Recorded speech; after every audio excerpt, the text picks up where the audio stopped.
Erinnerst du dich noch an 2020? Die Welt stand still und die Wirtschaft schien am Boden. Seitdem hat sich alles verändert. Dein Wocheneinkauf kostet gefühlt das Doppelte und der Traum vom Eigenheim ist für viele geplatzt. Aber wer ist wirklich schuld daran? Die Regierung? Die Supermärkte? Die Europäische Zentralbank? Ich zeige dir heute, ob die Preise wirklich gestiegen sind, was die Ursache ist und ob die Preise in der Zukunft sinken werden. Beginnen wir direkt mit der ersten Frage, die ich euch im Hook gestellt habe. Sind die Preise wirklich gestiegen? Die Antwort ist ein klares und schmerzhaftes Ja. Schauen wir uns dazu die offiziellen Zahlen an, aber noch wichtiger, was das für dich und deine Familie im Alltag bedeutet hat. Lebensmittelpreise. Kumulativ sind die Preise für Lebensmittel in den letzten 5 Jahren um über 30% gestiegen. Energie- und Tankkosten.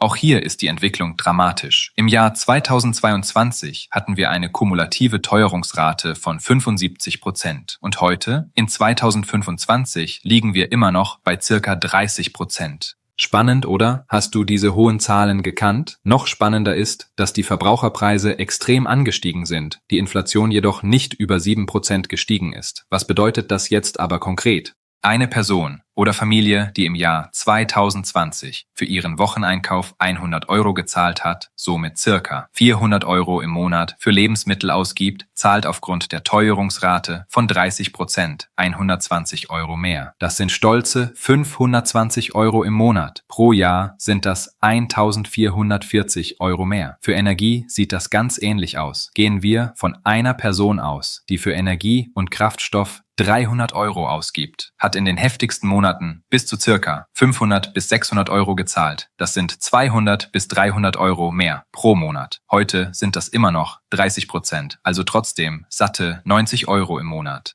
Das ist weit weg von 7% und vor allem ist es nicht, wie unsere Regierung behauptet, alles unter Kontrolle. Wir reden bei der Energie von 1080 Euro mehr im Jahr. In Summe kommen wir bei unserem Beispiel auf unglaubliche 2520 Euro. Das ist so hoch wie ein Monatsgehalt. Man arbeitet quasi einen Monat nur, um die Teuerungsrate auszugleichen. Und das war nur ein Beispiel. Es fehlen noch andere Bereiche wie Versicherungen oder andere Konsumgüter. Diese Zahlen zeigen deutlich, die Preisexplosion ist keine Einbildung. Sie ist knallharte Realität für jeden von uns. Und genau hier liegt das Kernproblem. Dieses Phänomen hat einen Namen: Inflation. Sie frisst dein hart erarbeitetes Geld auf. Im Jahr 2022 ist die Inflationsrate in Deutschland auf ein historisches Hoch von 6,9% geschossen. Das bedeutet, dass dein Geld von heute auf morgen fast 7% weniger wert war. Während du jeden Cent umdrehen musstest, saßen die Banker in Frankfurt und haben eine Politik betrieben, die viele Experten als den eigentlichen Brandstifter sehen. Wie konnte das passieren? Und vor allem, wer ist wirklich dafür verantwortlich? Um die Ursachen für die Preisexplosion wirklich zu verstehen, müssen wir tiefer blicken. Das Thema ist jedoch so komplex, dass wir heute nur die wesentlichen und offensichtlichen Faktoren betrachten werden. Wenn du möchtest, dass ich tiefer in einzelne Themen recherchieren soll, dann schreibe es in die Kommentare. Aber zurück zum Thema: Ja, die EZB spielt eine zentrale Rolle, aber sie war nicht der einzige Faktor. Es gab einen wahren, perfekten Sturm aus verschiedenen Entwicklungen, die sich gegenseitig verstärkt haben.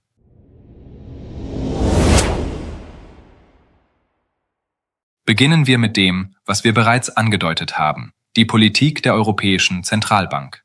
Als die Pandemie die Wirtschaft lahmlegte, griff die EZB zur radikalsten Maßnahme. Sie pumpte massiv Geld in den Markt. Zwischen Anfang 2020 und Anfang 2022 stieg die Bilanzsumme der EZB von 4,7 Billionen Euro auf fast 8,8 Billionen Euro. Das sind mehr als 4 Billionen Euro zusätzlich in nur 2 Jahren. Gleichzeitig hielt die EZB die Zinsen bei 0%. Der Einlagezins war sogar negativ. Die Theorie ist einfach: Zu viel Geld, das zu wenig Gütern gegenübersteht, führt zwangsläufig zu höheren Preisen. Und obwohl die Preise schon Ende 2021 spürbar stiegen und Experten warnten, nannte die EZB die Inflation lange vorübergehend und zögerte entscheidend. Sie wartete bis Juli 2022 mit der ersten Zinserhöhung, als die Inflation in Deutschland bereits bei über 6% lag. Dieses Zögern hat der Inflation den nötigen Vorsprung verschafft.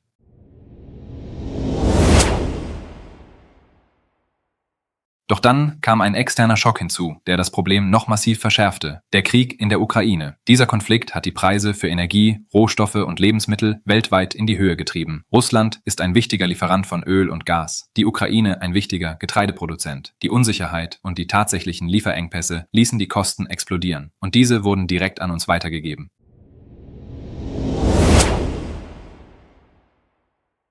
Bereits vor dem Krieg hatten wir mit massiven Lieferengpässen zu kämpfen. Während der Corona-Pandemie kam es zu Fabrikschließungen, Häfen waren überlastet und Transportwege blockiert. Als die Wirtschaft wieder anlief, stieß die enorme Nachfrage auf ein stark eingeschränktes Angebot. Plötzlich fehlten Mikrochips für Autos, Baustoffe für Häuser und selbst einfache Konsumgüter. Weniger Güter bei steigender Nachfrage bedeuten auch hier höhere Preise.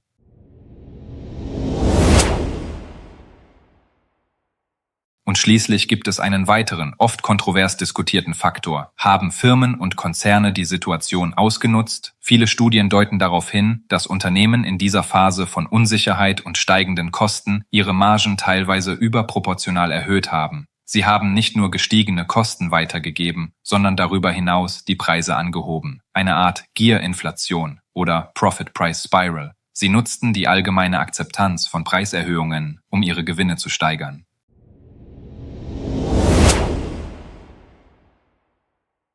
Bremse für die Wirtschaft. Die drastische Zinswende der EZB bremst die Wirtschaft massiv. Kredite für Unternehmen und private Käufer sind extrem teuer geworden. Die Bauzinsen sind von unter 1% im Jahr 2020 auf über 4% gestiegen.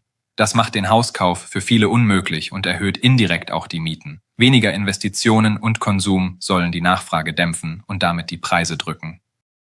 Die gute Nachricht: Die Inflationsrate ist seit dem Hoch von 2022 wieder gesunken. Das bedeutet aber nicht, dass die Preise wieder auf das Niveau von 2020 fallen. Es heißt lediglich, dass sie nicht mehr so schnell steigen wie zuvor. Die Preise, die wir jetzt sehen, werden voraussichtlich auf diesem erhöhten Niveau bleiben oder nur sehr langsam und geringfügig sinken. Dein Kaufkraftverlust ist also weitgehend dauerhaft.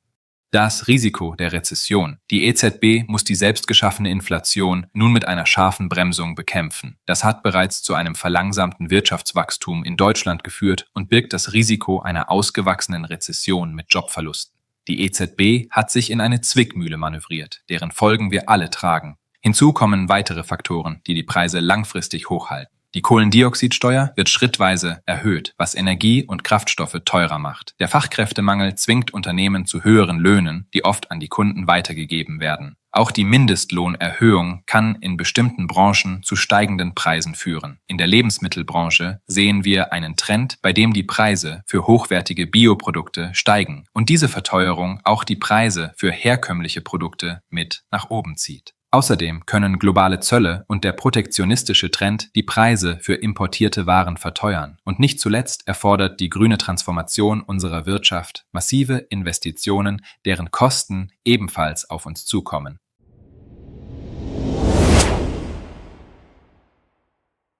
Die Preissteigerungen waren das Ergebnis eines perfekten Sturms aus globalen Krisen, politischer Unsicherheit und einer beispiellosen Geldpolitik. Die Corona-Pandemie brachte Lieferketten zum Erliegen, der Krieg in der Ukraine trieb die Energiepreise in die Höhe und die expansive Geldpolitik der EZB flutete den Markt mit Geld. Die Folge: ein massiver, weitgehend permanenter Kaufkraftverlust, den wir alle spüren. Eine Rückkehr zum Preisniveau von 2020 ist nicht in Sicht. Auch wenn die Inflationsrate sinkt, stabilisieren sich die Preise auf einem erhöhten Niveau. Wir müssen uns an höhere Preise für den täglichen Einkauf, fürs Tanken und fürs Wohnen gewöhnen. Dabei gibt es auch ganz konkrete, absehbare Preistreiber, die diesen Trend weiter befeuern. Die geplante Erhöhung der CO2-Steuer und die Anpassung des Mindestlohns sind zwei Beispiele dafür, wie politische Entscheidungen direkt zu weiteren Preissteigerungen führen. Hinzu kommen langfristige Trends wie der demografische Wandel, globale Handelshemmnisse und die Kosten der grünen Transformation. Das alles zeigt, wie vernetzt und komplex unsere Wirtschaft ist.